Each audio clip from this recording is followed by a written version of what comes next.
10, 9, 8, 7, 6, 5, 4, 3, 2.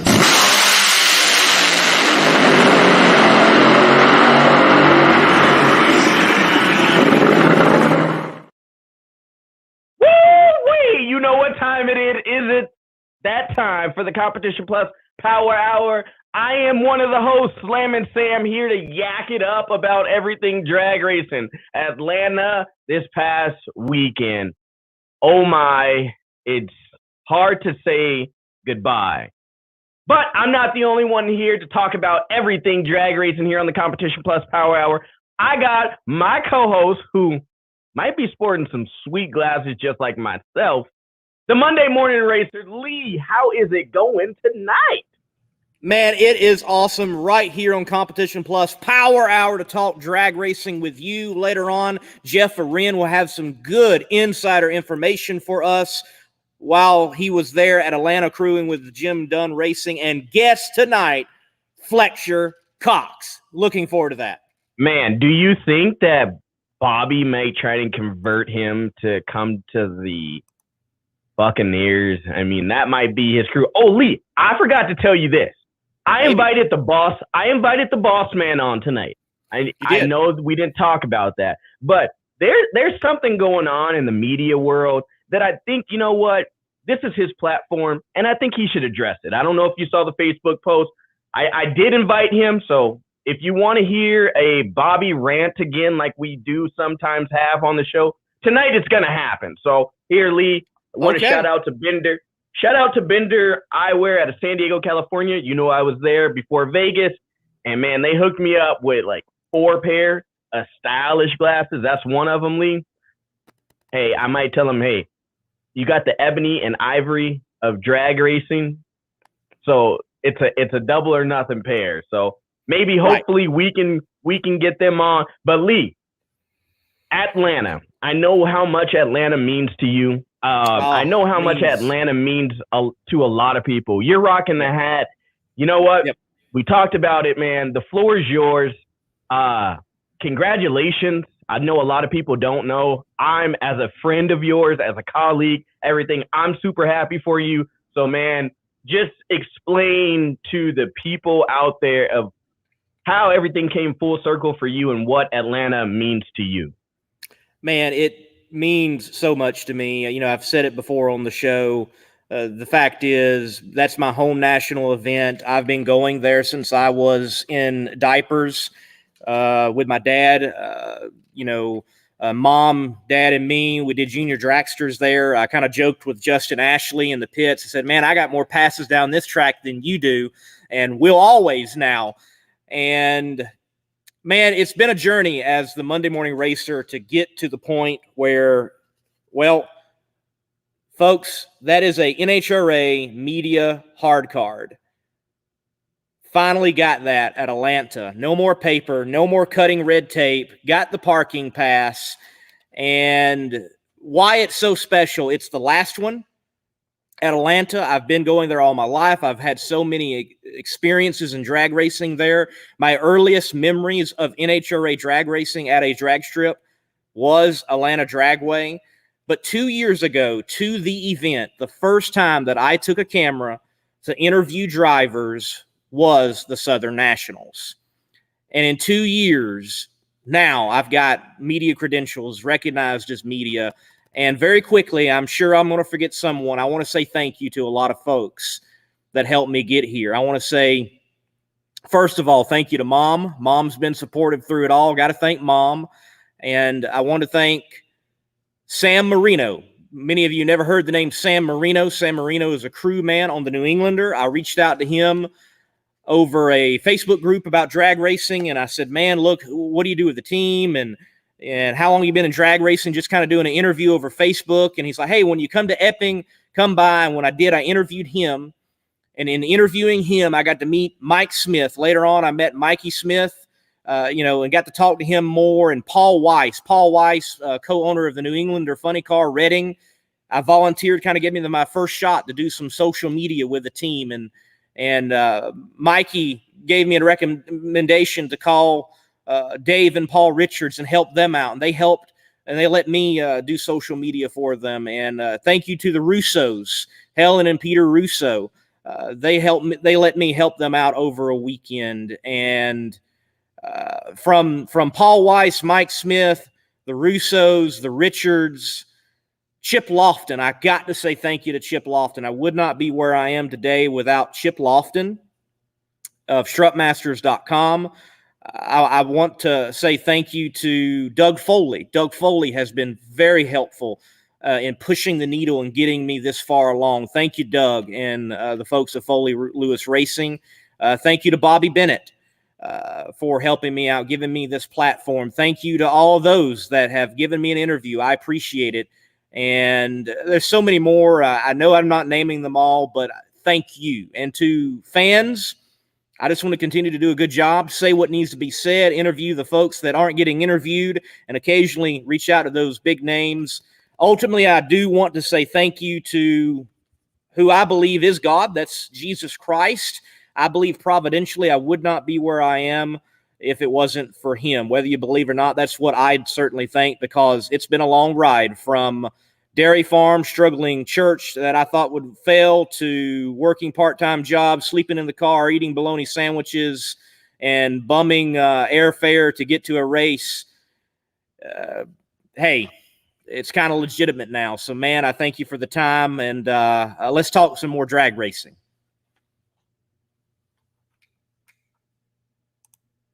Oh, Lee, I'm getting all teary-eyed over here, brother. Yeah. But I am mad you didn't even thank me, and I'm supposed to be your co-host. Hey, So hey, man.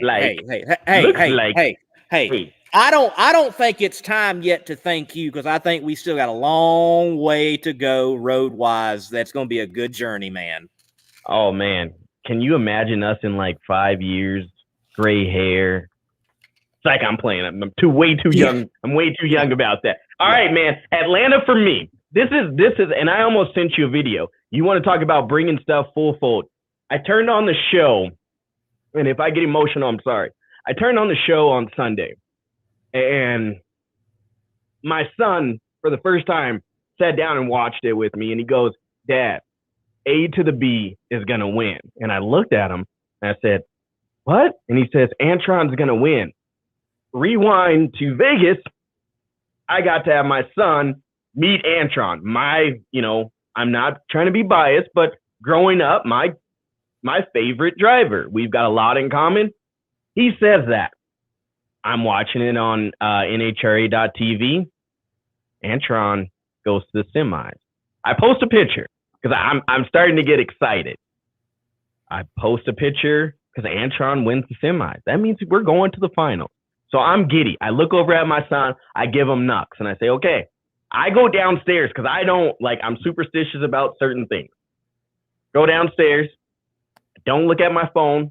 I turn off NHRA TV because I'm like, if I watch it, I know what's going to happen. Go back upstairs about 30, 45 minutes later, came down in the office, start, listening to music and stuff. Boom. A to the B goes A to the B. And that's not, we're talking 01, he won there. 06, he won there. 08, he won there. And these aren't all in Top Fuel. 2011, 2013, 2015, and now 2021. That's a good record, man. Man, if you go back into his bike days, I had him on for an interview. He mentions like one of his first Pro-Am or something bike races ever at Atlanta. He won it. So he's had a stellar career at Atlanta. I'm sure he's sad to see it go. Yeah. We're all sad to see it go, right? It's no difference. Like I was talking to one of our friends that are in here right now, Darren from American Hot Rod Entertainment. What if they took Pomona away for us California people? Or like for me, what if they took Brainerd, Minnesota, the zoo, away from us? Man, we don't understand until it hits home. We don't understand it, and we're seeing so many tracks close, and I don't like it.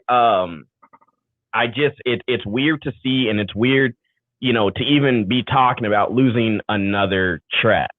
Yes, and I really think one of the caliber of the Southern Nationals, because you got to remember there was a time in which it was the national event for an entire region. There was no Charlotte. They weren't racing at Virginia. They weren't going to Rockingham. You had Gainesville with the Gator Nationals, and you had the Cajun Nationals, but the Southern Nationals was the Southeast NHRA national event for decades, and now that's not the case. It's sad, man. It is. I hope there's a future in the market of Atlanta for drag racing, and I plan on talking about that on my channel eventually, the Monday Morning Racer. But man, look, let's talk about some of the positives, and let's talk about Sportsman. Let's talk about Sportsman. Oh, I thought you can we finish the fuel classes? Okay, let's finish fuel. Let's finish fuel. So no, not just fuel, because we need to talk. Okay, I might as well bring him up. Had him on the show last week. Mr. Greg Anderson, Papa Bear, comes in and shows those kids again how it is done. Man, I keep telling you guys, don't sleep on him this year.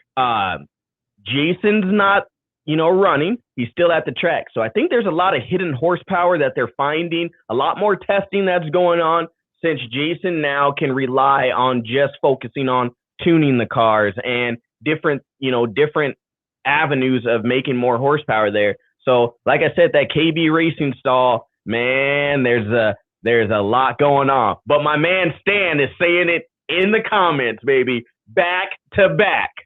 You know what I'm talking about, Lee. Back to back, that Mustang is in that winner's circle. Get used to seeing it, because I predict you're going to see it a lot more this year, baby. A lot more. Whoa, wait.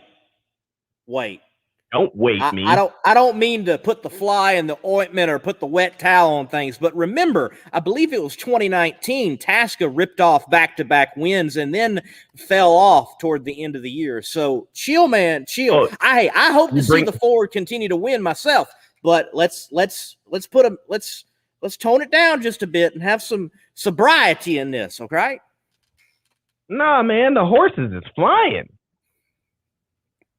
Basically, no, I'm not going to start that rant yet. I won't start that rant yet. I'm going to wait till after we talk to Jeff to start that rant. But the horses are flying with true horsepower and gasoline. Kind of like what I think Pitbull said, those sort of gasoline. We need the gasoline and the nitro and all that horsepower in the sport. Then I want to talk about what Clay Millican did, man. Did you see that? We keep talking about bringing new people into the sport. Walmart is in the sport. I mean, he's out there helping these people and giving them another opportunity, even at the racetrack, to get their vaccines. We can all say what we believe in this about the vaccines and get them, don't get them, whatever, this and that. But look, man, if you're willing to help your racing fans and your family out while they're at the racetrack doing something that they enjoy doing, man, my hat goes off to Clay Millican. And the guy is phenomenal at what he does. He had the donk racers in the pits with him, calling people out, talking about that. I mean, that's a totally different, ball game from the NHRA, but those donk races, they're taking off. So hats off to Clay Millican. And lucky me, I get to talk to him tomorrow on my show. Yeah, Clay is doing it right. Feel sorry for him. What happened in round one, whatever, with the clutch. I actually got some photos of it. You could tell he was dejected and disappointed when he hopped onto the wall and the barrier there at Atlanta. Look, again, as you said, whatever you think about the vaccine or vaccines themselves, what we can take out of it is the positive that Clay Millican was able to create a partnership and do it with Walmart. Folks, if you look at the history of Walmart and sponsorship, they have not put a lot of money on a race car or put their name on a race car. Matter of fact, one of the few times they did, I think it was Bill Elliott, after his really main racing career. He was in a Chevrolet for a team, and they were using his Champions provisional to make the show. They always have kind of had the racing crowd. They didn't really need to sponsor to the racing crowd. They had them anyway. So it was a cool deal to see Walmart on the side of a car with Clay Millican. So he certainly is doing it right. Hey, congratulations, Greg Anderson, Bob Tasca, Antron Brown, Scotty Polachek. He silenced them, folks. You know, he wins his first one. He wins his first one, U.S. Nationals, and then immediately everybody is like, oh, it took him so long to do that. When is he going to win his second one? He gets it done, and he silences the critics, and maybe now the pressure can be off Scotty Polachek of doing one, of doing two, and he can just aim towards a championship on that Denso Strutmasters.com Matt Smith Racing bike. Yeah, Darren, man, he brings it up. Look, 52 national event victories for who? Antron, tying the great Joe Amato on top fuel list. That's pretty cool. A to the B. Hey, before we break to the commercial for Competition Plus Apparel, I got breaking news from the boss man himself. All right. If you are at any race as soon as Charlotte, Competition Plus Apparel will be on the Modern Outlaws trailer. That's right. So you can go right to the drag strip and get that fresh new gear. You can be rocking that Competition Plus Apparel. Yeah. Lee, hit that commercial. Let's do it. Let's do it. And then we're bringing Mr. Arend on.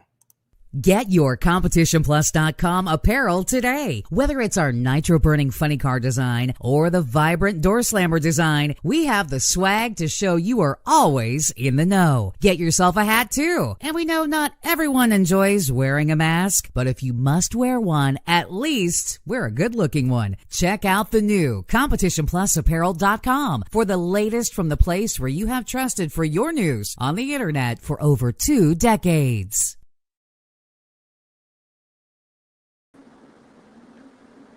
Jeff Arend. What's up, guys? Jeweler. Yes, the jeweler. Well, man, look, clue us in concerning the Southern Nationals from pit side with Jim Dunn Racing. And look, when I got there on Friday, which there was no nitro running on Friday, it was just kind of get everything fitted up, ready to go for Saturday. Y'all were working on the car and the fitment for Mr. Jim Campbell. So what was going on and how important is that? Yeah, it's something that's often overlooked, and one of those things that, as a driver, you don't really know what it's supposed to be like if you haven't driven a few different cars. And in Jim's case, we were at the last race, and Jim always complained he wasn't tight enough in the car, and he would move a little bit, so we're tightening the shoulder belts up to hold him down, and just never really held him down properly. And kind of a test I have for new drivers is, once you get bolted in properly and you're tight as you think you should be, put your foot on the clutch pedal and the gas pedal and just push up as hard as you can. And basically you shouldn't move, like maybe a quarter inch or something. Well, Jim was moving high enough where his helmet actually hit the padding on top of the roll cage. And I can tell you for sure, when that happens, everything gets blurry. You really can't see as much as you're supposed to. So we kind of goofed around with the car at the last race and discovered this Hans device was hitting the back of the seat. He didn't have a seat port for him specifically. So in Charlotte, when you came, at the last race when you came by there, we worked on a few things. We cut the seat pad out of it. And we probably spent a couple hours just getting fitted in the car right. We moved the belts around a little bit. And in the end, we got him when he was tight enough where he wouldn't move at all, which is going to make your vision like 10 times better and make it a lot easier to drive. There's a lot of little things like the steering angle. You actually want the steering wheel a little higher than you think you want it, just so your elbows get out of the seat. Because in a funny car, the way you build a funny car, the drive shaft is where it is, the mid plate is where it is, the roll cage is only a certain height because the body has to, meet requirements. So like a guy who's like 6'3" who drives a funny car doesn't have a bunch of extra room like in a top fuel car. You just make the driver's bay longer so he's more comfortable. So you're really limited on a funny car. So we spent a lot of time. We got him in there. He was nice and tight. And he said he could see better, even though the first run he mowed the cones over. So I go, did you have a better view of those cones when you were hitting them? And we kind of laughed about it. But we're getting everything a little bit better there. The car's starting to run a little more consistent. We qualified number 10 in Atlanta, which was good. Overall, the Atlanta race was great. We went in there Saturday morning because it was only a 2-day race for the fuel cars. And I mean, there was a lineup a mile long to get in, and that was at 9 o'clock in the morning, and there was no qualifying until 1:15. So probably the best attendance I can ever remember at Atlanta. On Sunday was still great attendance there. So, I'm really glad to see that racetrack go away. I'm not glad to see it go away because it was an excellent facility. It was kind of fun. But in qualifying, I tell you, Q1, even though Jim hit the cones and went like 440 or something, which is generally not that good, it would have been number 5 qualifier. So the track was really tricky on Q1. And as we talked about before, when you have a 2-day race and only 2 qualifiers, if you don't make it down the track on the first run, no matter how big a team you are, you're going to be a little gun shy going the second one. So I think we out-qualified John Force and Robert Height, which probably never happens. So it's exciting. I like the 2-day races. I thought Atlanta went off great. Lots of spectators, lots of good runs. A few different things there. You're talking about Clay Milliken, and I was standing up on the starting line and getting ready to get a track temperature reading for us. And I watched his car, and for whatever reason, it didn't jump up on the tire like they normally do. It was kind of like he rolled into, which I don't think he would do. He's got a lot of experience, but something didn't work right there, and the tires didn't spin. And when the tires don't spin and the motor still revs up, the only thing that's slipping is the clutch. And when the clutch does that, it gets really, really hot. He couldn't get in reverse because the whole pack swells up and you don't have any kind of play in there or anything like that or any air gap in there. So being the professional he was, he got out of the car right away in order not to goof up his competitor's run. That was kind of a weird one. And then with Alexis DeJory, we ran her in Q2, and she could never really get the car staged. And there was some kind of weird looking stuff there. And, Dell's a good friend of mine, and we talked about it a little bit. And he thought there was probably a little bit of a timing issue there because it happened to somebody else, like the timing box itself. In the end, it ended up being, I think the body might have been a tad low, even though they checked it and everything. But when the car's running and the things are vibrating, it doesn't take much. And, I talked to him a little bit and kind of came up with a couple ideas where maybe it won't happen again. But it sucked for them because they're definitely, a top 3 or 4 team and, kind of got beat by that deal. And there was ways to fix it, but it was unfortunate to see for sure. Boom. And that's why we have Jeff Arend on the Competition Plus Power Hour. Yeah, I might have a couple of rumors for you too, if you want to hear them. Oh, rumors! Wait, Oh, Competition Plus loves rumors. Yeah, I know. So not official yet, but I think it'll probably be soon. But this is called a rumor right now, so I'm not taking anybody's wind away. But I don't think Richmond, Virginia is not looking very good for happening. And I think the reason might be they're only at 50% capacity. Seattle, I've heard, is a little iffy right now, certainly not 100%. But I've heard Bristol is going to get added on probably in October, the first or second week in October. So I love Bristol. It's a badass track, and I hope it gets added in. Sorry to see Richmond not happening. If it's a rumor right now, but it's a pretty good rumor. So the more races, the better, in my opinion. But it's good to see Bristol's probably going to end up back in the rotation again. Not good news, but good news. But Yep. They're all rumors, and they have not been on Competition Plus, so I don't believe them yet. I trust you, Jeff. But, Canada, love the shirt, buddy. I preface that with rumors, so. Hey, you know what they say? Southern borders are open, but not the northern. So we gotta, keep it under wraps just a little bit. Even though true North strong I see on your shirt. Yeah, exactly. Canadian boy at heart. Hey, I think they should open the borders, but we're not going to talk about that. No. But I think that's good information there. I mean, who knows? Hopefully in the next couple of days we can find out a little bit more, shake things out. I think these events need to happen, whether we like it or not. 50% doesn't really give them the warm welcome that I think 2021 and the racers deserve, especially after the shows that they've put on and the final rounds we've had. I mean, I don't know about you guys, but just watching that, and watching what happened in Vegas and now this weekend and what's prepared to happen, I think we are really seeing some heavy hitting fields and some teams really making, a run for it early in the season. Yeah, and definitely a lot of independent teams out there. I think I counted the other day, there's only 9 or 10 full-time Top Fuel cars, and there's only 11, I think, full-time funny cars. So at a lot of these races, there's a chance for independents to come out and be guaranteed their qualifying money. And that's what we need to see. We need to see more independents coming out there. And if you're guaranteed to be qualified and that money's coming in, it's good for your sponsor, it's good for the team, it's good for everybody. You're not going to get rich off qualifying money, but it's a big bonus rather than getting nothing if you don't make it in or a limited deal. I definitely think 2021 can be one of the better years for the NHRA in spite of all the things with schedules and still with COVID, we're already seeing great competition. Well, Jeff, look, man, thank you for being on. We're going to let you go. Jeff, the rest. No, okay. We can't let him go yet. We got one. Darren's got one question for him. All right. And Darren wants to know what that mean Bristol would be in the countdown. Yeah, if it's in October, it's going to be in the countdown for sure. So would really like to see that. And you guys were talking about the races this year in 2021. So I think Gainesville was sold out. And then we had Atlanta was sold out and Vegas was sold out. So at least 1 or 2 of the days were sold out there. So that's a big step in a positive direction. And my hat's off to NHRA. They're doing a good job and they're doing all they can. And people that get upset about races not happening, you have to remember it's not always NHRA's fault for it not happening.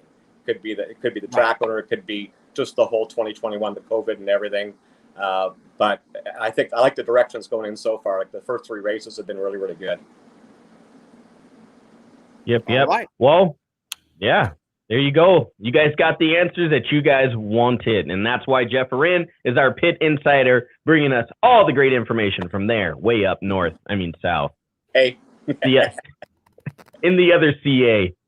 Yeah, exactly. Take care, Jeff. All right, guys. Have a good show. We're not done with Atlanta. Man, we got to show it. Let's talk about stands in a moment. Let's talk about stands in a moment. We got to show this because, look, the Sportsman guys don't get enough love. But something big happened in Atlanta. Let me bring up the video. We'll talk very briefly about it. Chuck Trotter rolls in. Kid Hands in. Trotter's away on number 9.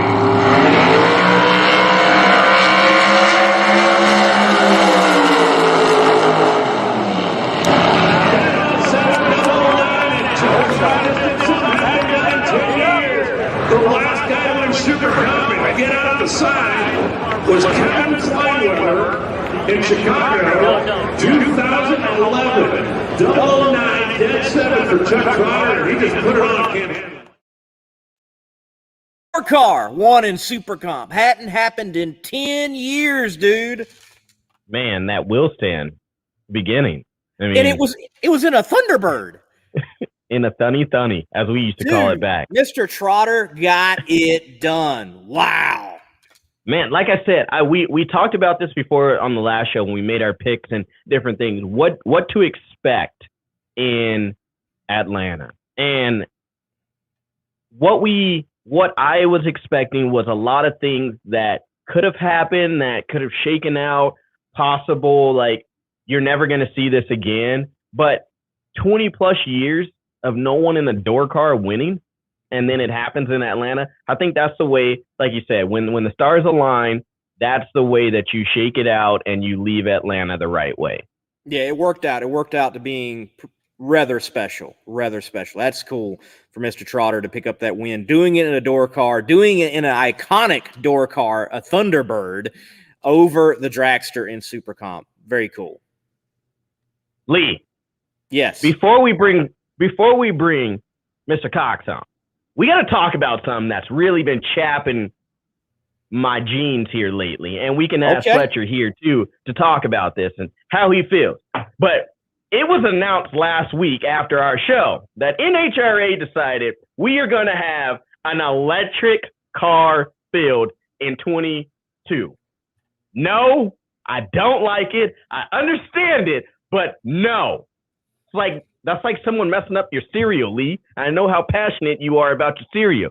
But so I asked a friend today, I said, man, if you went to the drag races and watched an electric car field, how would you feel? I'm not going to say the first thing he said because it's not politically correct to say on air. But he said, don't I go to the drag races or any type of racing to hear the noise of the vehicle? To hear the thunder and feel that in my chest? Says, if I wanted to do that, I just go outside and like mow my grass with a Ryobi lawnmower or something. Those are his exact words. So if someone that is not a diehard passionate drag racer can say something like that, then he asks the question, well, what happens if they have a shorter round and they don't get a full charge? If they do a burnout or something, are they going to lose all their power? And I said, man, keep it coming. So I'm sitting there writing this stuff down like, oh, this is good. I'm just saying, the turnaround time is maybe 30, 45 minutes. If they don't get a full charge, what's going to happen to that car? Is it going to die half track? Hey, no clue, man. I'm not sure what it's going to look like. I'm sure the NHRA has been thinking about it. It's going to be implemented. They had the match racing between Tony P and Bob Tasca with the electric Mustang and the Cobra Jet. Mind you, Tasca was winning on those. Now, I like it because the Cobra Jet's in there. I just don't like the electric engine. That's all I'm saying. Right. What if the grid goes down? That's the real problem. What if the grid goes down? We saw that happen in Texas this year. What happens? Are they going to have gas-powered generators to charge those in the staging lane? Many questions. Dude, we can go so much further than just beyond the racing, and it gets into the whole green stuff, and it can get rather controversial. Look, I do think it is a positive. Are we going to see the nitro burning, methanol burning, gasoline burning cars go away? No, that's not what it means. That's not what it means. I know. I just think the NHRA is being proactive. That's all. They have to take it in the right direction. I mean, we talk about it on the show all the time. But, I mean, somebody's got to be angry about it. And if no one else is going to be, I think I should be angry about it. Yep, but sure. I don't know. We'll ask, hey, let's take a break. Let's calm our nerves. Let's ask Fletcher Cox when he comes on the show what he thinks about these electric cars having their own class in 2022. That's right. And look, right after the break, folks, we'll have Mr. Cox on as our guest.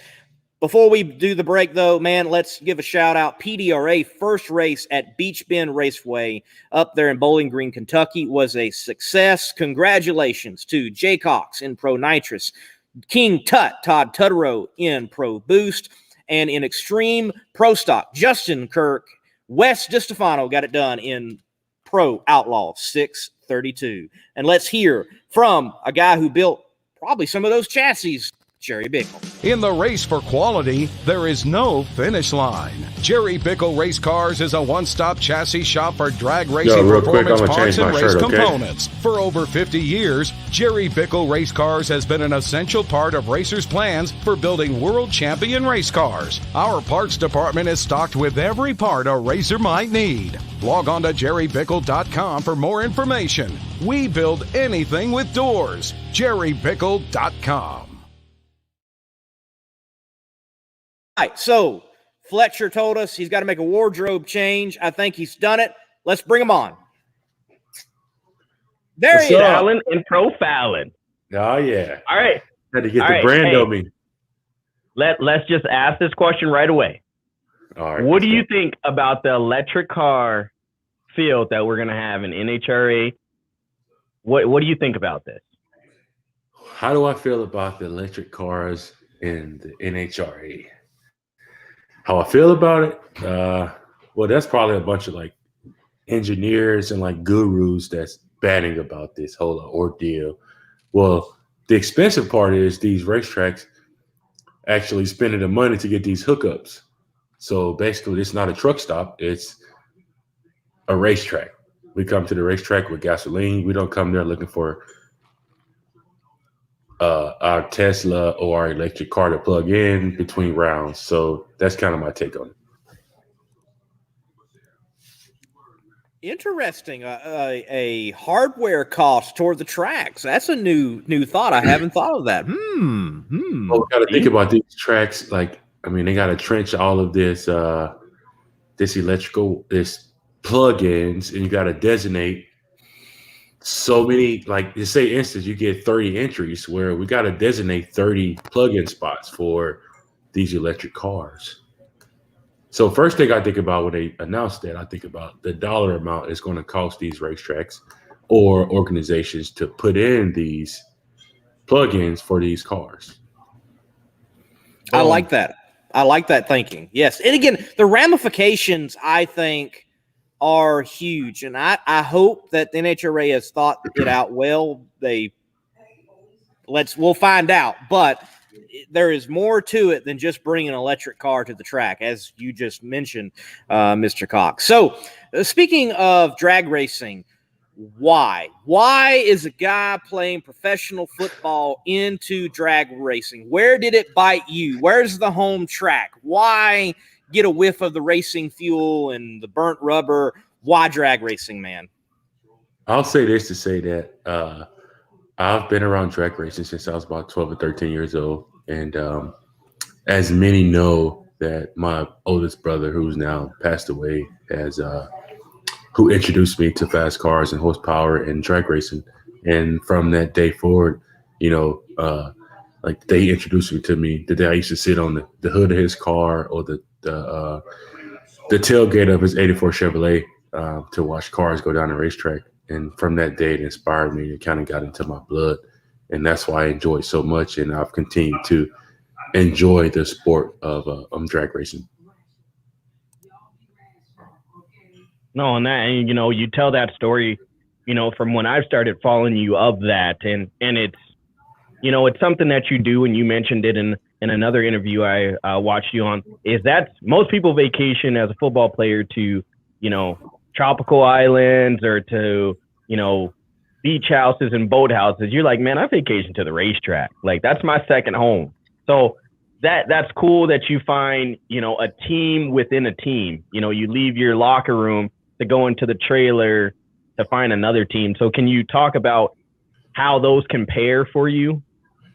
Well, the thing about owning, a race operation is most people don't understand is that the competitiveness that I bring to and that I bring to the sport of drag racing and the team aspect, and the thing about it is if you're racing with Cox Racing, you're having fun. And John Salemi said a couple weeks ago, we lost in the finals, maybe 2 weeks ago at the Outlaw Street Car Reunion, is that it sucks that we lost, but I enjoy racing with Cox Racing because it feels like my own racing team because we have so much fun doing it. And, that part kind of lay over to from football. We're a family. We win together, we lose together, we all fight, and we all disagree. We agree to disagree on some things, and that's the part that I enjoy about drag racing. That we're all fighting, but we're all family at the end of the day. And during the good times and the bad times, it's it can be rough. There's always growing pains, and that part I get. But totally understand it. And you definitely gotta hate losing, more than you like winning, because it's a sport, it's a hobby, it's something that we all enjoy and that I enjoy doing my downtime when I'm not playing football. Speaking of football, Stan Waxberg, he asks, what your fellow NFL players think of drag racing? So you're in the locker room, you're talking about, hey, I did this over the weekend. What do they think about you being involved in the sport of drag racing? And how many have you taken to the track and introduced? Well, I always try to get the guys to the racetrack, and try to get them to understand that I actually work on the car, that I actually help turn the car around. And that's, to me, that's the most enjoying thing to me, that, when we get to turn the car around and, get to go rounds doing qualifying, I'm actually turning wrenches and getting my hands dirty on my own race program, where some people they just kind of sit back and don't do a lot. But me, I enjoy that. But I've had my college coach, Coach Chris Wilson, his son Caleb Wilson come to a race, and he was amazed on the things and the knowledge that I knew about race cars. Do I know everything about race cars? No, I don't. Do I like learning new things about race cars? I love learning new things about race cars and how to do things different and more efficient about working on my race car. But he came to a race and he actually checked it out, and he was really blown out about it. Actually, that weekend we actually won the Midwest Pro Mod X275 race, and he got a chance to be in the winner circles and actually enjoy that. And that was so much more, exciting to him, that you actually get that feeling of winning a game. So I actually enjoyed that. So Bobby Bennett, the owner, he chimes in and says, we're honored to have you in drag racing. We wish you were a Tampa Bay Buck. I mean, we give him crap about, him and talking about this Tampa Bay team. We know you're not going to switch. Thank you. Yes. Everyone on the show can agree. Thank you. So Hey, I got 2 more questions related to football, and then we can talk about drag racing and your farm or zoo. Hold on. I don't As really you can know see what the background right now. I'm actually at the ranch and sitting at the bar. So I'll have a drink for all of the fans and everybody that's looking on. So as you can see, I'm human and I like drinking Grey Goose. Okay. Hey, great choice. Great choice there. So this double-sided question for you. The first part of the question is, what's more like the atmosphere? You know, for you, you've experienced both a Super Bowl or standing at the staging lanes or at the starting line of lights out. Like, which one? I mean, are those even comparable? I mean, in my mind, they are. But you know, hey, that's a great question. Actually, I think my nerves are probably 2 to 3 times worse than me pulling Sean into the beams than me actually playing a football game, because I can say that because I actually go out and play that game from the first play to the last play than Sean being in the seat of a race car and me making sure that his nerves is actually calm before we pull in. With Sean is actually one of the calmest drivers ever when it comes to driving a race car. I think my nerves and my girlfriend's nerves are way worse than his, and he actually got in the guy that's doing a burnout and got to pull into the lights. Most people don't see my nerves or my jitters, doing even qualifying, because I want him to be safe and I want the team to be safe. And elimination is that much worse.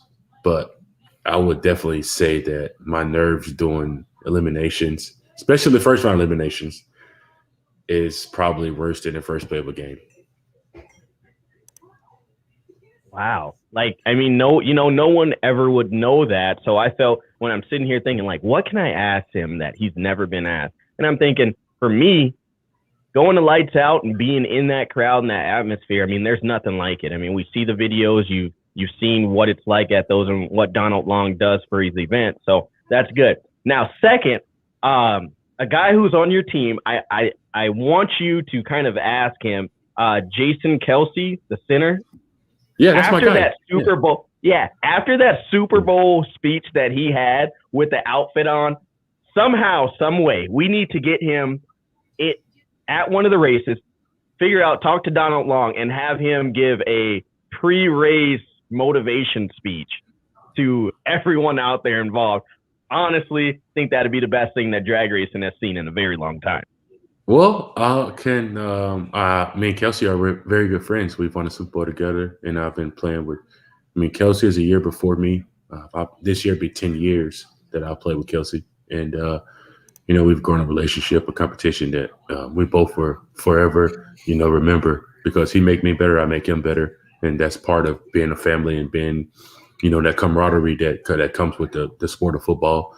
But I can definitely ask him personally to give a speech maybe at a NHRA national event, to get all the races and fans pumped up.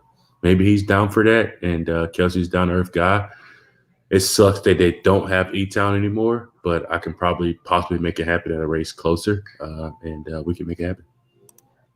There you go, hey, Bobby Bennett. Sam, Lee. Epping. Lee. That's not too far. Epping, New Hampshire. It's not too far. I was thinking. Yeah, we could probably make it happen.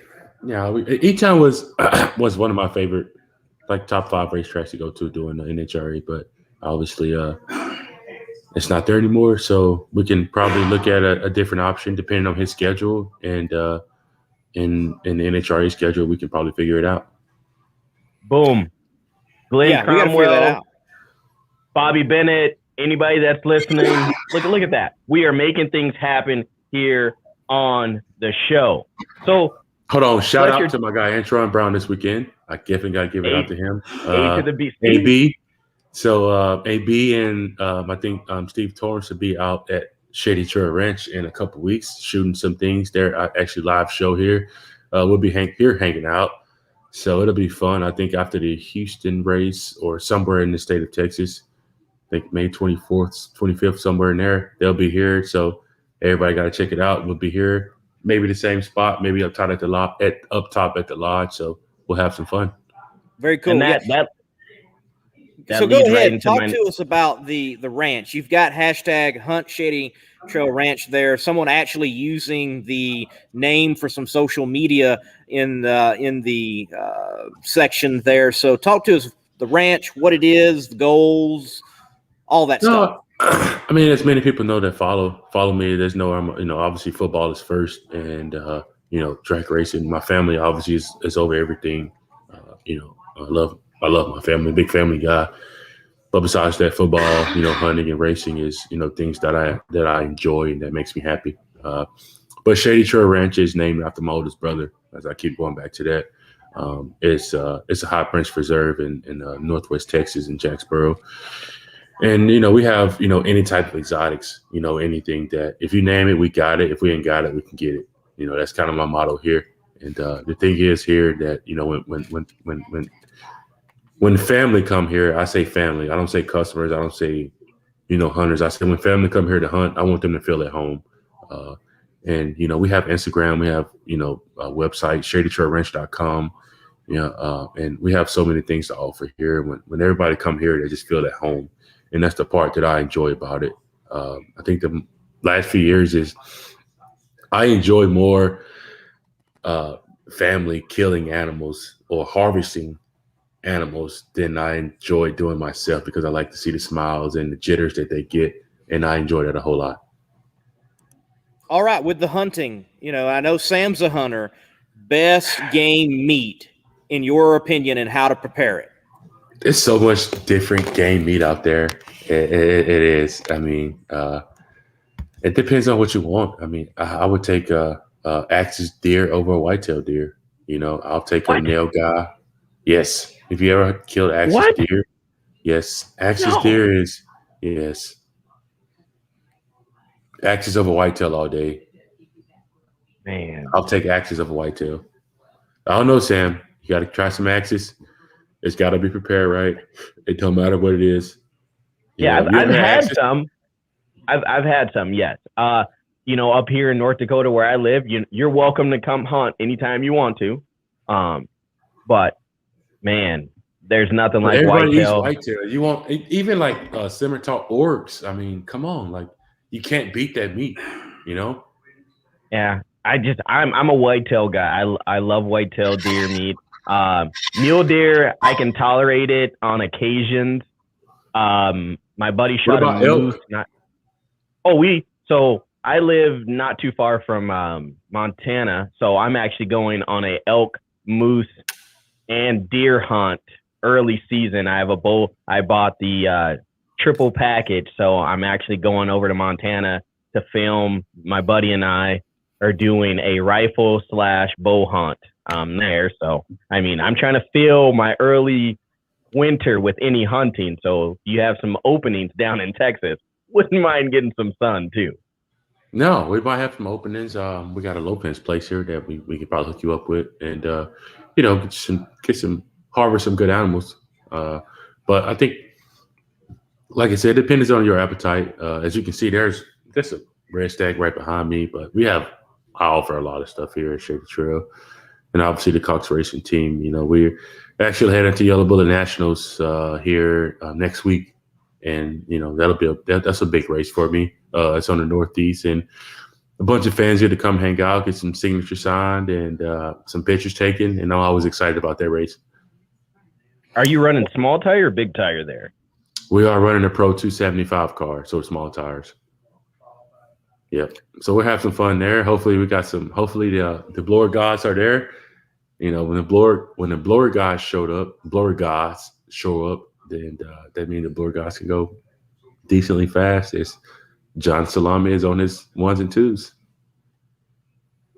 Definitely. Gary Matthews, he chimes in and says that the half axis, half whitetail with the right preparation is off the hook. Fletcher, let me clue you in a little bit about Slammin Sam here. This is a man that was denying meat at the Brazilian steakhouse. So that just tells you something. No. Hold on, Sam. Hold on. So on that subject, a man that don't like meat, John Salami, the guy that make the shots on the tune-ups on the car, he's vegan. And I would say my girlfriend will say that it's very hard shopping for him when it's time to feed him. I don't see how vegans eat all day. Love you, John, but vegans eat all day. They snack all day, and they overeat. So I'm just trying to see, how do you get that protein/carbs deal at one time in your life? Yeah, No. hey, dude, I'm doing keto and I love it. It's like, hey, all the meat I want. Like that's great. Get the fats, get the, it's good. But if you're doing keto, when you get off keto, then you like gain all the weight back. Well, don't you worry. I've got to be on keto for a long while. Man, all you got to do is go down to Texas for like 3 months and just sweat. And you'll be good. But, okay, Fletcher, to go back on this, first of all, Lee, what was the name of that place that we went to? It was something Gato de Chow or Fugo de Chow, something like that. Yeah. Fogo de Chow, guy. There we go. There you go. See? So, first of all, my friends that live in Vegas are like, oh, we're going here. And I'm like, I don't know the name of that. Like, that just sounds weird, first of all. But then they just kept bringing stuff out, and I'm like, I don't know how much more I can eat. Then they brought more stuff out, and I'm like, no. Yeah. I'm sorry, but I will not eat at, is it a Brazilian steakhouse? I will not eat at Fogo de Chao. No. See, sorry, I said fans. The Lee, I said the same thing. I said the same exact. It's good. It honestly is very, very good. No, they walk around with this meat like on this plate for like 5 minutes. I'm not interested in eating it. Okay, let's just say that. See, Lee, I'm not the only one that thinks it's bad to start. I don't know. Hey, all I know is the bacon was outstanding. The bacon was good. Take bacon all day long. All right. So we got to talk about this, Lee. We're getting way off topic. We're supposed to be talking racing. That's what this show is about. Let's talk life, all right? We don't have to talk racing, football, life. Talking life and whatever goes on in day-to-day things is way more interesting than talking racing and hunting, okay? Let's just say that. All right, well, I was just going to talk about that record in that Pro Mod. We can talk about, the Pro Mod. Actually, we have Sean Ayers in the house right here. He's over there. Oh, tell him to jump on for a quick second. Tell him jump. Hold on 1 second. Sean, come here. Look at this, Lee. We got special guest. Yeah, special guest, Sean Ayers. He about to put my headphones on. Hold on 1 second. Put that in here. You see him? There he is. There you go. Can you hear him? No, I can't. Sean, can you hear us? I believe it's on. No, it's not off. You got to put both on. 1 second. All right. Nope, you guys are good. All right. Nope. So what is it like you hear me? Being a part of this amazing race team that you guys got going on, and I mean everything that you get to do racing this car? Oh, it's a dream come true. As a younger person, you dream of things happening, and you want to be at this certain level when you get to, you get to a certain age, and just to be here where we're at is just a blessing, and to win the races that we have and the accomplishments that we've done with this team already, it's a great feeling. So where can it all go? Like, we already had one fan ask, towards Fletcher, hey, ever going to field a fuel car out there in the world of drag racing? No. So look, how far is it going to go? What's the plans? What are the goals for the team? No, I think that Cox Racing is we're at where we're at right now. We're having fun running Pro Modified. I think Donald has a great class with Pro 275. We've got a great team that I put together in the last couple of years. And John and everybody is doing a great job of just managing what we have and maximizing, the program that I have going on right now to run the races that we're running. So I've got to ask, the question is, getting behind this car and racing it and doing everything that you're getting the chance to do. With the announcement of electric cars, if you had to pull into the lanes here and you had an electric Pro Mod next to you, how would you feel about that? I would probably be looking over to see if it was running or not, where I could hear it. Just do a burnout. But I mean, that's a cool class. I mean, that could be fun for some people that like that. I'm going to buy an electric car so my girlfriend can drive it. Okay, let's do it. But as far as the electric car deal, I mean, like I said, I think it'd be good. But it's going to be different, and you can't hear the motor running or anything else like that. So I would be looking over to see if it was running and ready to do a burnout or not. So, quick question for you, Slammin Sam: is NHRA going to allow them to go around the water box? Dude, I don't know. Like. No. See, here it goes. Putting my foot down. NHRA, if you're listening right now, no, they cannot go around the water box. No. Why not, though? Why? Because they probably like smoke a belt and they're trying to do a burnout or something. Figure it out. No, but you can't tune these electric cars. You can't hook up a laptop to these electric cars. You can't put more fuel or timing or, you get a regular charger and a supercharger. You got to figure it out. You got to spend the money. You either get the regular. You tell me, if I go get 4 16-volt batteries and put in this electric car, however many volt batteries, then I'm gonna have that much more horsepower than my competitor. I don't know what the rules and stipulations are on these yet, but that's what I was asking. Yeah, I was asking Lee that earlier. Like, if you got turnaround time that's only 30 minutes, you don't get a full charge. Like. Well, if they get a full charge, it's like 500 miles or something, right? That's like a Tesla. Some racing model, it might be a full charge is only 2 miles, and over a weekend you might be in trouble. You never know. Well, that's what went back to the introduction of the show. Is these racetracks? Is NHRA going to sponsor these racetracks to have plugins or like these like plus plugins to charge your car in 20 minutes, Definitely. I think, Stan, call Tasca. We got to get Tasca on. He was in that electric Mustang. Bob Tasca, he won't have no idea of how I guess it's Bob, all right? Maybe. Hey, who knows?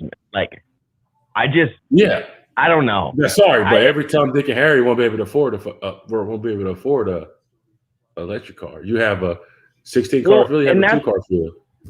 That's the thing that I'm saying right now. You think that, horsepower is hard to find or whatever, and you think that, fuel cars are expensive.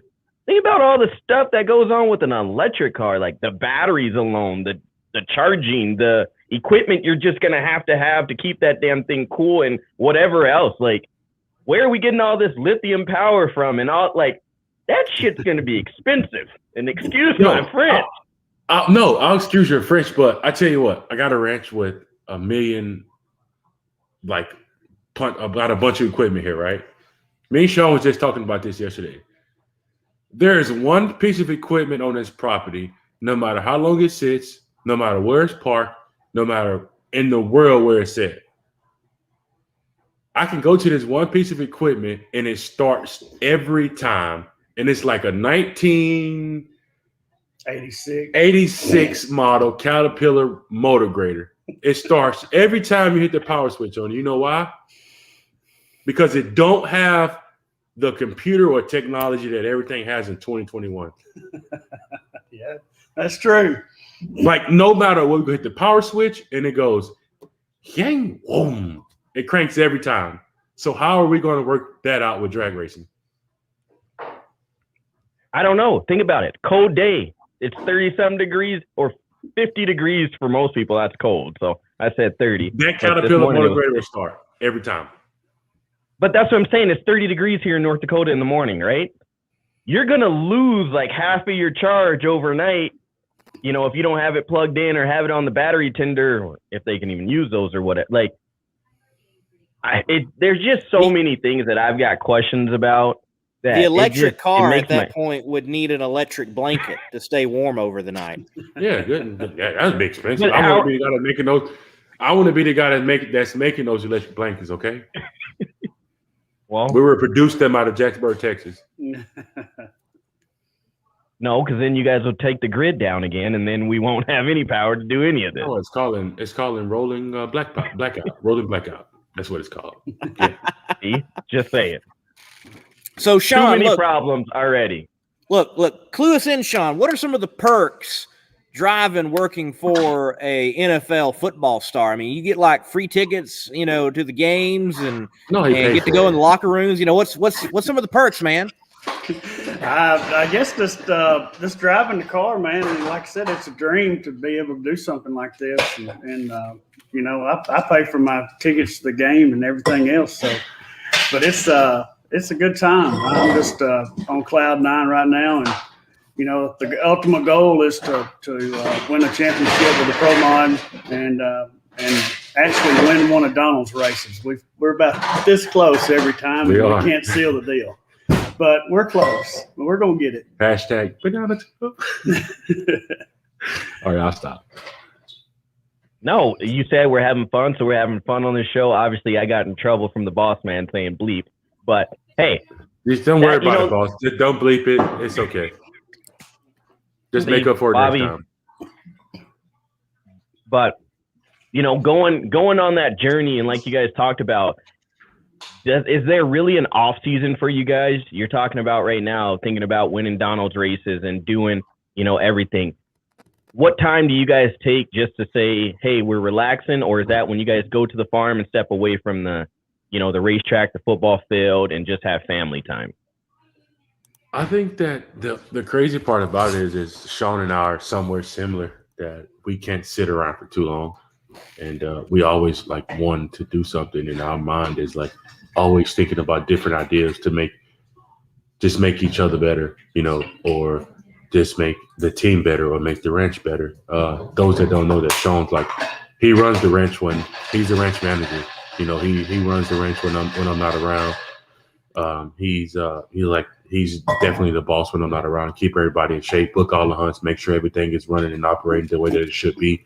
And that's the things that I appreciate about him. We're brothers. We fight all the time.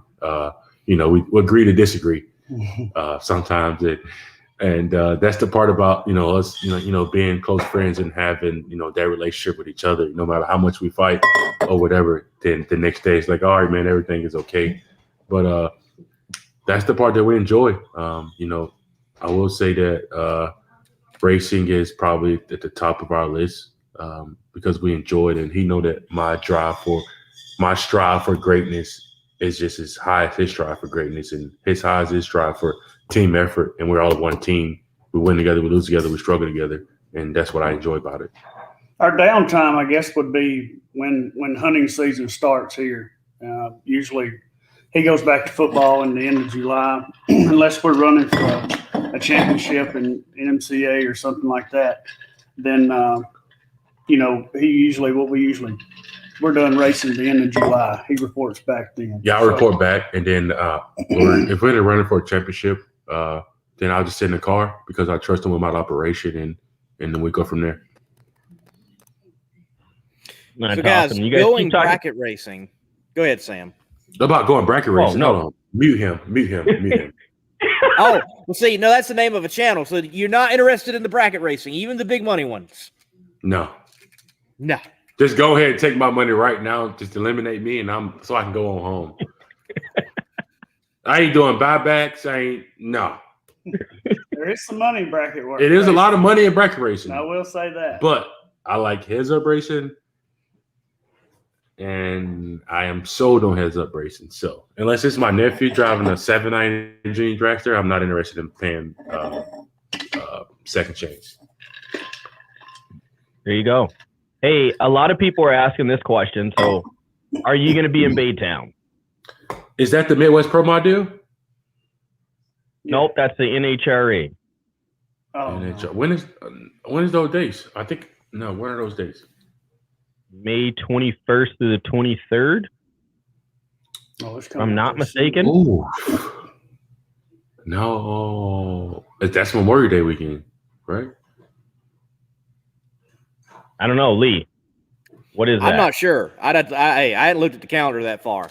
I think if I can't. I know I can't. I have a wedding in May, Memorial Day weekend. We're going to try to hit the Midwest. Oh, the Pro Mod 21st, Series 23rd. in Baytown, the 1st of June. We'll be there in June, May 21st, 23rd.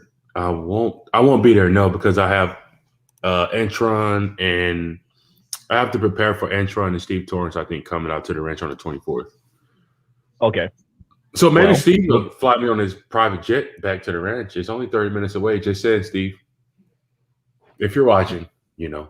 All right. 2 final questions for you guys. The first question is, what is the biggest, or no, talking about the ranch, is a double-sided question again. Did you ever get that kangaroo that you were talking to Mark and Camry Caruso about? No, we never got roos. We never got roos, no. Oh, man. Okay, and then what is the biggest deer out on the ranch right now?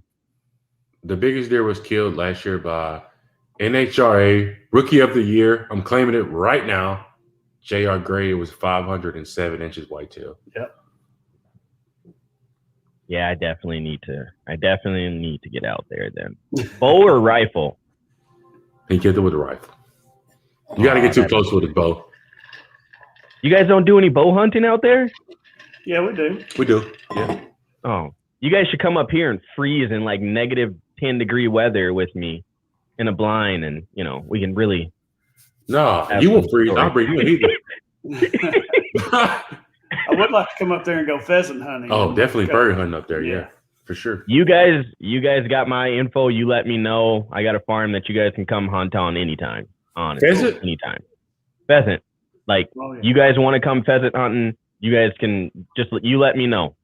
Sounds good. Yeah, all right, cool. There you go. No, seriously. And then final question for you guys. You guys are grudge racers. That's my area. I love it. Who right now do you guys want to call out on the Competition Plus Power Hour? You guys got the floor. Call somebody out. Let's stir the pot. Let's get racing season hot and heavy already. 901 Bad Boys out of Memphis. Anything they bring on a 275, they got action. There you have it. For they much. Boom. Got that action, boss.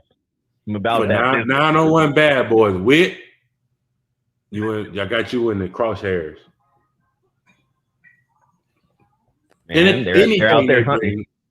Hold on. Anything they bring on a 275, any day that ends in Y, they got action.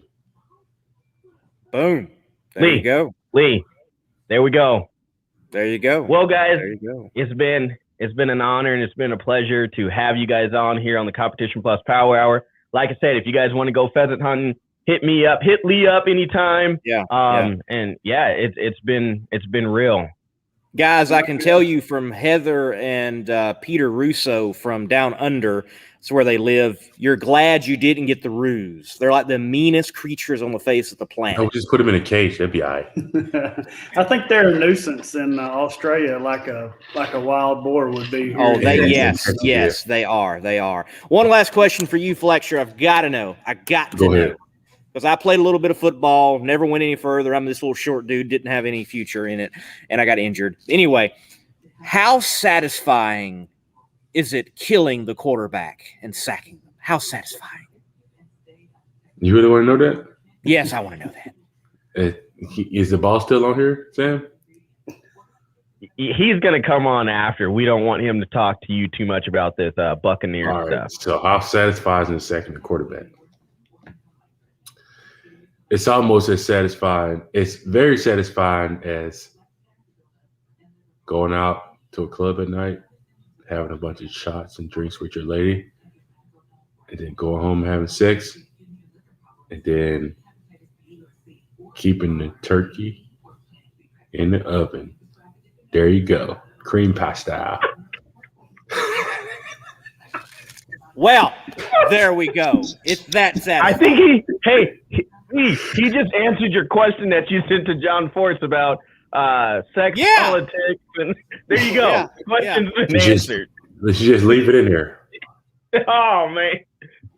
There you go. Let it melt. Let it melt. It's that satisfying. It's so satisfying. Oh, my. Well, Fletcher and Sean, show. Don't replay that, okay? Thank you. Don't replay that. Oh, it's going to get clipped, and it's going to become a smaller portion that can be shared now. Great. Yeah. Awesome. Yeah. But it's that good, all right? It's that good. All right. Gentlemen, thank you for being on the Power Hour. Don't look down. All right. See you. All right, guys. Yeah, thank you, gentlemen. Right, thank you. All right. Bye. Man. All right. Well,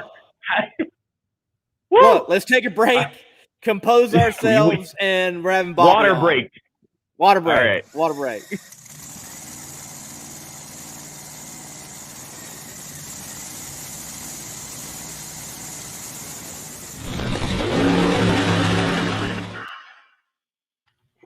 Bobby Bennett. Oh my gosh, guys. I'm still dying over here. I'm dying. The trajectory of the show was up, and yeah. Thanksgiving will never be the same. Oh man. Bobby Bennett, look, Sam said earlier about some Facebook post. I saw you made a Facebook post at some point. I don't even really know what's going on. I mean every word I said. So why are you here? Why are you here, Bobby? Wait. Can look? Well, because you thought you both were going to get fired for never having me on the show. So, hell, we got to have him on here then. No, we've been going on rants. We've been talking about, sharing people's media posts. And Lee and I go back and forth about doing it. And I saw this post, Bobby, and this is your platform first and foremost. And we want to thank you for this. But you're obviously upset about something in the media world. And you know what? Why not talk about it? So here you go. Rant. People like the Bobby Bennett 5-minute or less rant series. So here you go. Well, I might be worse than Fletcher Cox's introduction. Put me on the smaller screen so I can see your look on the face, on your face. Oh boy. Yeah. So my equivalent was, just because you do blankety blank in a phone booth don't make you a call girl. So just because you put media at the end of your thing doesn't make you media. Doesn't make you a journalist. And I've sat and watched, certain people and they do all this and say, well, I'm a journalist. I deserve. No, you don't. Okay. That's where I was upset. And I was particularly upset when I saw somebody who has a Facebook thing, and I'm not even going to name who they are because I'm not going to give them the publicity or attention. But when you put a picture up of a racer's kid and his mother and then begins to criticize them, and don't even say the name. Don't even say the name. So I think that is well beyond classless. Because number one, a real journalist finds out all the facts before they open their pie hole. And it does not endear them. And it's not the only person. I got attacked one time because I had a picture of Eric Trump up with me on my own personal page. So let me give you a little bit of the landscape of Competition Plus. When I started Competition Plus, there was very little in terms of legit journalism on the internet. In fact, there was none, really. And the whole goal when we came on with Competition Plus was to bring legitimacy to internet reporting.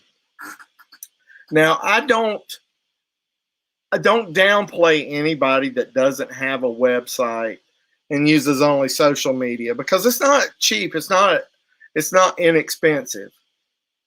But to be called a racer, you have to race, and that's just where I went off the end there. And I saw all that, and it just made me fly off the hook. And again, it's my own personal opinion, but that doesn't mean anything other than my own personal opinion.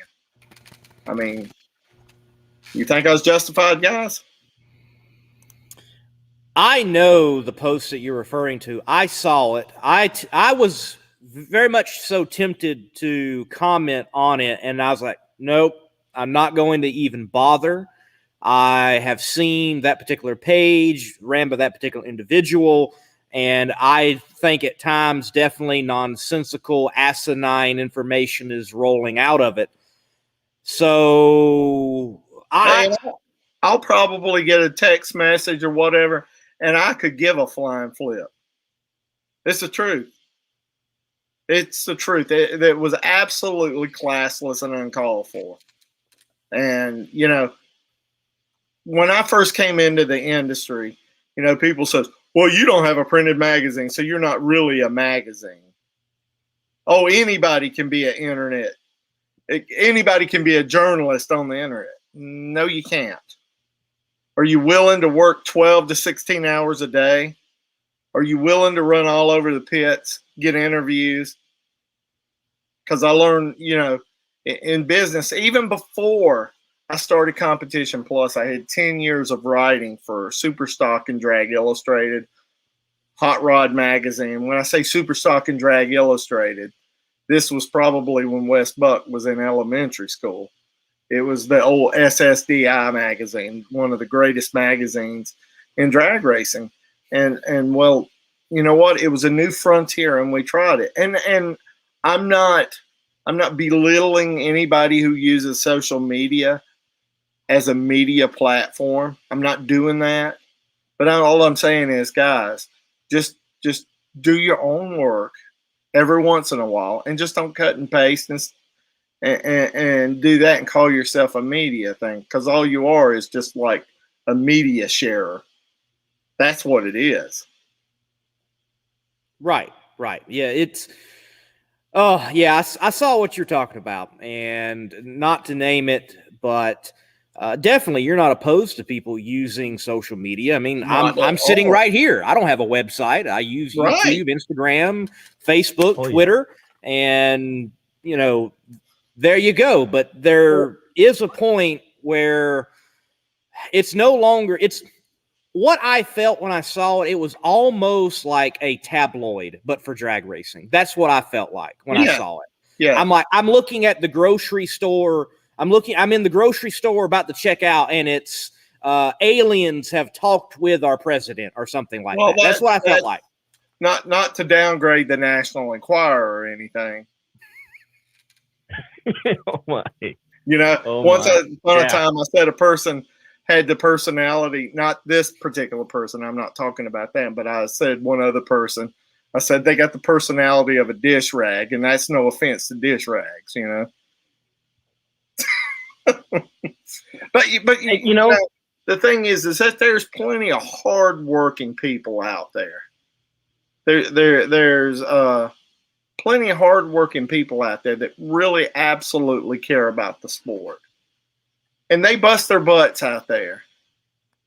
And I don't mean to paint a whole community with the same brush, because it's not fair, because there really are some great people that go out there and honestly try to do the right thing, and they do it the best they can.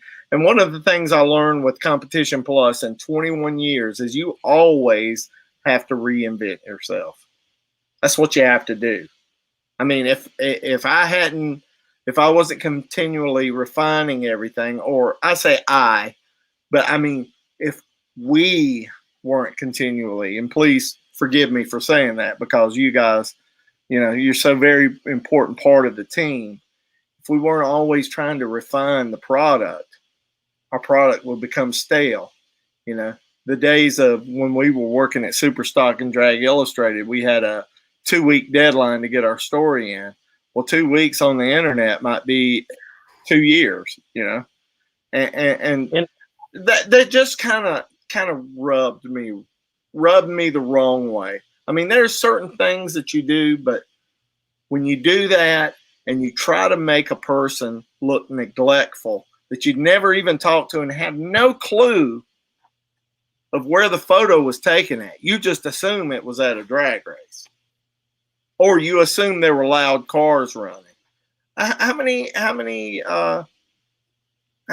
comments did you see where they said, well, you ought to have ear protection? Really? You think they're actually going to take a baby like that out there with no ear protection? Come on. Really? I mean, it's just, and that kind of stuff stirs it. Just like, because I put a picture up of myself and Eric Trump on my own personal page, not on the magazine, not on the magazine's Facebook. I got berated for bringing politics into drag racing. Right. Like you have suspended your right to vote because you're a journalist in drag racing. That's right. Right. Well, don't you remember? Go ahead, man. I'm sorry. It doesn't even matter. You know, I kind of want to, you know, back up, talk about this and then back up, but it doesn't matter who you put on your Facebook wall. Like, I'm sorry, if you can't respect the fact that, I mean, he is who he is. I don't care if you like him, you don't like him. I mean, that's freaking Eric Trump. Like, point blank, period. Like, if someone wants to take a picture, like if someone wants to take a picture with him, well, darn it, that's damn cool. You know, it is what it is, and that's your personal page. But we get attacked as media because, yes, we're in the forefront. We have to watch everything we say and do. And at the same time, it's like, hey, we're going out, you know, perfect example, Lee and myself. I don't have a website. Lee doesn't have a website. So we use our social media platforms as our business. That's how we're doing business right now. That's how we get to the masses. And, you know, it makes it hard for us or even younger media or people that have been doing it longer. It makes it harder for us when you go on Facebook and you see horrible stuff like this. And then you're like, man, like, now everyone gets that label of, oh, are they really real? It makes it harder when you go and you're knocking on the door at the NHRA or anything like that to get credentials or to let more people, new people into the sport, because they're like, well, how do we know what he or she is going to say because of what they've seen in the past? So, you know, that's why I think it's important to bring this to light, is because it's like, if we're going to grow, we need to grow as a community. We have to try and put the best foot forward. And if we're just going to be negative to not only our fans and, you know, the people that read our stuff and look at our pages and click like and share, but if we're going to be mean to each other also, that does no good for any of us, because at the end we're bringing the sport down and not lifting the sport up. I mean, that's just kind of how I feel about it. Sam, I think you're spot on there, and there's a couple of things that I've said over the last couple of years that were also on my Facebook post, and sometimes I just get kind of wound up, and I just I'm vague, but you guys know I'm not afraid of speaking my mind. I mean, I don't know if you've ever noticed that about me, but there's times I've said, I wish we could all be the kind of people we were on September 12th, 2001. That this country, we could be that way, that it didn't matter what you were. We were all as one. And number two, this is my biggest one. Don't you remember when the media presented the facts and then allowed you to draw your own conclusion, other than presenting the story they want you to hear and then tell you how you ought to think? And as long as I got breath in my body, unless it's a commentary and a straight up news commentary, you know what to expect. You know that you're getting somebody's opinion. But when it comes to a news piece, I'm going to write this thing to where you can not be able to tell which side of the fence I'm on. And that is what journalism is. And look, I didn't have to have a degree to do that. And you know, when they said anybody can be a journalist on the internet back in the late 1990s, 2000, no, you couldn't. You know, you could not. You still have to follow the same ethics. Tell both sides and present it equally. Let the reader decide. And that's what Competition Plus was built on. Did we ever kind of fall over the edge sometimes? Yeah, we did. We're not perfect. We have made mistakes. And I think one of the worst I absolutely detest the word fake news. And I'll tell you why, gentlemen. The term fake news is so misused in this world today. Fake news is a deliberate act to try to tell an untrue story. You know, that it's a deliberate act to tell something that's absolutely not true, that you know is not true. But because of that, journalists are no longer allowed to make a mistake. Sam, are you perfect? Nope. What about you, Amish guy? Ha! No way am I perfect. I get in enough trouble all the time. Sometimes journalists make mistakes. I mean, i.e. Frank Hawley when he was on. That was almost as funny as Fletcher. Yeah. Look, Sam, I feel sorry for you in light of like what has recently come out. I feel sorry, dude. Dude, no. You can't even feel sorry for me. I was watching and someone on a post put or asked the question, it was on whose show was it? Oh my gosh. It was on WFO Joe's show. And the guy goes, is he gonna go Top Fuel racing? Is he going to be in a car soon? I was like, you know what? I'm getting off of this because I know what's going to happen and I know the answer to this dude. I wouldn't even ask that question anymore. Like, Sam, even ask the question. You're like the schoolmate who pooped his pants in the 3rd grade and nobody will ever forget it. Hey, that's fine. I guarantee you I will never make that mistake again. But you know what I'm saying? That journalists try to have as much real journalists. I can speak for me that we try to have as perfect of a record as a doctor. Because a doctor makes a mistake, somebody's maimed. If we make a mistake, somebody's character could be maimed. And that's not something I want to have on my conscience. My job is to tell a story. And you know, another thing is that if a driver opens up and speaks about their faith and stuff like that, I write it. And I've had people say, well, you don't need to be doing that. I said, okay, don't read the magazine then. Problem solved. But as long as they say it, we're going to write it and not be ashamed of it. So, I mean, this whole thing, I mean, it was just not right.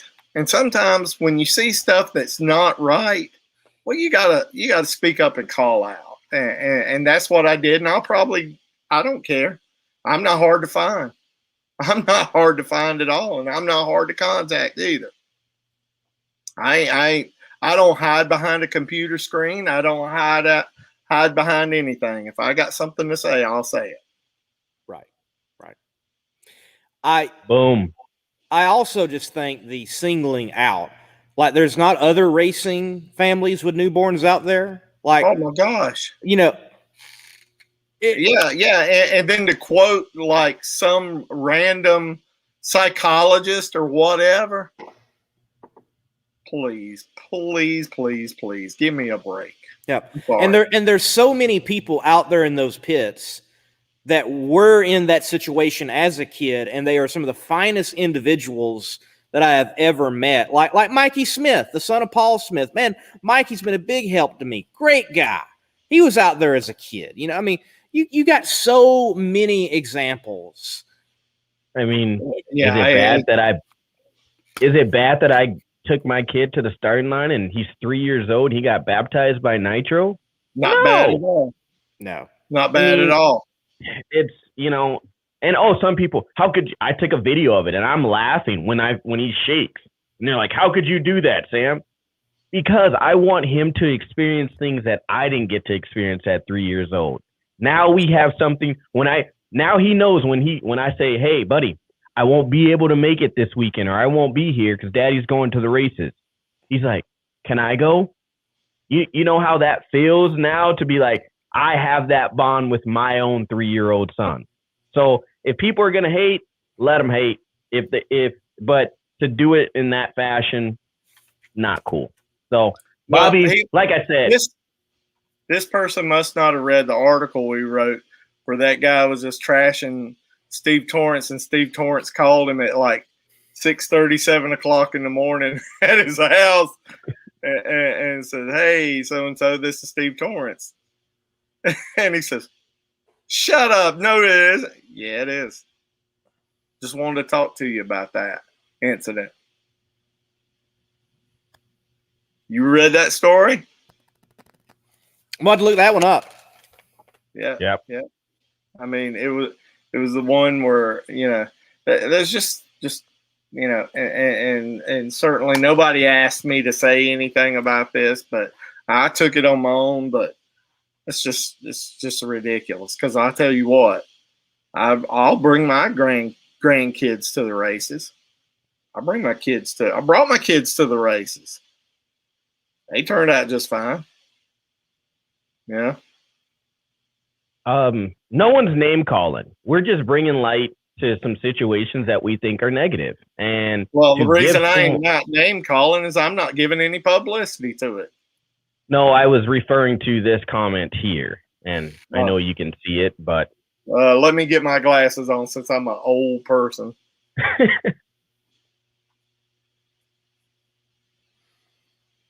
Well, you certainly have the right to your opinion there, sir. When you have your own radio show, you can do whatever you want to, but that's the way I choose to handle it. So, yeah, well, I think right there. I mean, we've said what we need to say. We've talked about it, and boom. So that's been your rant with the owner, Mr. Bobby Bennett of the Competition Plus Power Hour and Competition Plus TV. Don't forget to eat the old man segment. Exactly. Yeah. But Bobby, before we let you go, final thoughts on Atlanta. Just, quick thoughts, wrap it up of what you thought of the final race there in Atlanta. It was an absolutely incredible event. If you missed it, you missed a good one. The racing was just absolutely awesome.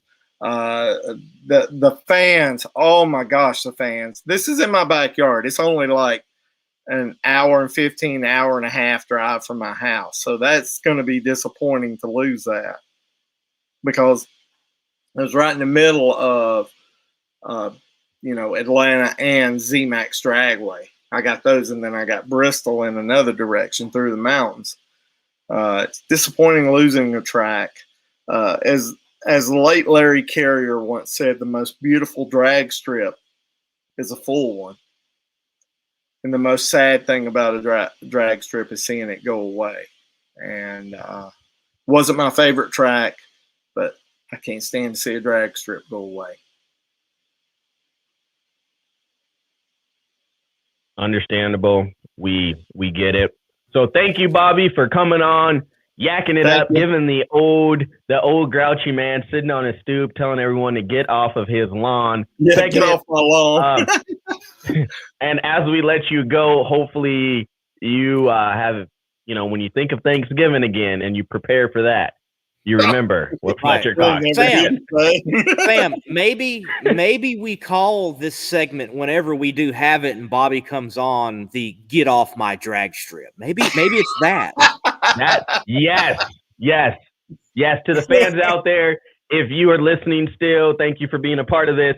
But please send us an email at powerhourcp@gmail.com or comment in right now and let us know if you think "Get Off My Track" needs to be a segment every so often with the boss man, Bobby Bennett. I kind of feel like Robert D. Rayford on the John Boy and Billy show. I don't know if y'all remember that. Who? Robert D. Rayford, the old Robert D. Yes, love Robert D. Rayford. Yes. Hey guys, thank you, and special thanks to all of our viewers. And special thanks to our readers at Competition Plus. I appreciate you supporting us for 21 years. Thank you for everybody. Did you tell everybody the news about Competition The breaking news? Yeah, I told them they can get their Competition Plus apparel at the trailer, the Outlaw trailer. I mean, Modern Outlaw. There you go. Competition Plus is going on the road, and we will have racer T-shirts on Competition Plus apparel. Hey, Bobby, I got a new T-shirt idea for you. See those? You see these two faces? You see these two faces that you're looking up at? Amish and the brother. Hour. I think we need with the Amish guy and the brother. I think we need a Power Hour shirt. Just saying. You know what? Let me see if I can work that in the budget. I'm still trying to get y'all that $1 million raise. So, hey, I think you take Lee's logo that he's got on his shirt. You take I've got a cartoon character in my face. You put that on. I think. Hey, I'm just saying. If you guys think that we need a Power Hour T-shirt, let us know in the comments right now. Give us some thumbs up on Facebook, YouTube, wherever you're watching. But Bobby, we're gonna let you go because we've extended the Power Hour and a half. So thank you again, Bobby. And we will talk to you next time when we bring Get Off My Track coming to you soon. All right. So there you have it, Lee. Lee, what do you think about that? Power Hour T-shirts, we're getting thumbs up. Please send the apparel to Canada. What part of Canada are you in, Keith? I'm right here below Manitoba, Saskatchewan area. So, hey, man, sunglasses, I missed the show. I apologize. Man, people just can't get over it. You know what, Lee? To close out the show, before we wrap it up, let's do this thing in style. They're going to hate. Let them hate. We're on our soapboxes today. Lee, what's going on with your show? Tell us all about it. And then I guess I'll wrap it up here again on another episode of the Power Hour. Sam, more than likely Thursday night, 8 p.m. Eastern Standard Time on Between the Slicks, where we talk about everything drag racing. We're going to have Buddy Hall on, the most recent licensed Top Fuel driver who made his competition debut at the last Southern Nationals in the Terry Haddock Top Fuel Dragster. Plan to have him on the show to talk with him about that event and his experiences, the journey to driving Top Fuel. He's a successful businessman in Dallas, Texas. Looking forward to gleaning from him what we can on life and the journey. Plus, before we have him on, we'll just talk about drag racing, which is a good subject to have. So, yeah, as Josh says, not hating. I accidentally missed his show. He's not hating. He's saying that you missed the show. You misread that, Sam. But I like your shades. But, man, let's throw no more shade. And wait, Lee.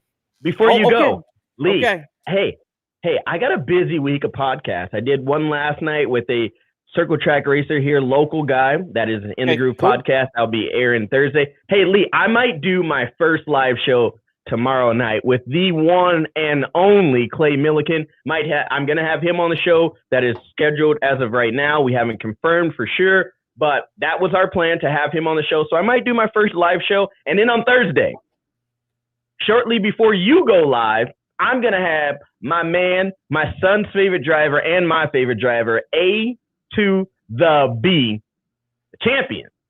That's the last Atlanta drag. He will be on the Southern Nationals, the champion for Top Fuel. He'll be on my show. Again, that is In the Groove podcast. You can take a listen to that. Go over to Outlaw Performance ENT. Click subscribe. Go over to Monday Morning Racer. Click subscribe. Go over to Competition Plus. Click subscribe on the YouTube channel. Like and share what we're doing. Go over Lou, Outlaw Performance ENT on YouTube and Facebook and Instagram. You can check out all my work there. But yeah, Lee, I mean, it's been wrapping up. We've been hitting it hard. So can't wait to see you in a couple of weeks again, brother. Hopefully you're going to be in the Baytown, that's Houston area. So maybe, we can go. Don't know yet. Actually, don't know yet. Right now, I'm leaning a little bit towards a tractor pull at Galop Motorsports Park. Dude, come on, Boudin and Greens and Dirty Right. Like, we could do a pit walk at the food stand. All right. Well, even if I know how much you like the food, my brother. That's right. Look. Anyway, shut this thing down, wrap this up. All right, everybody. It's Slammin Sam. Thank you to Monday Morning Racer. Thank you to Fletcher Cox and Sean for getting on, talking everything, messing up everyone's view of Thanksgiving, but that was a great way to end them having on. Hopefully we can get them up here to North Dakota to do some pheasant hunting. Everybody, go over to Competition Plus and hit that like and that subscribe. Go over to Monday Morning Racer, hit that like and subscribe, and Outlaw Performance ENT. If you're looking for the podcast, that's Competition Plus Power Hour. It is on all your major podcast forums, so you can go over there and check that out. And if you want to email us, talk to us, or maybe even get an early start on ordering those Power Hour t-shirts, let us know on our Gmail account, and that's powerhourcp@gmail.com. Again, this has been another great episode of the Power Hour in almost 2 hours show tonight. Till next time, it's Slammin Sam, Monday Morning Racer, and Bobby Bennett. Get off my track. Closing it out. Signing out.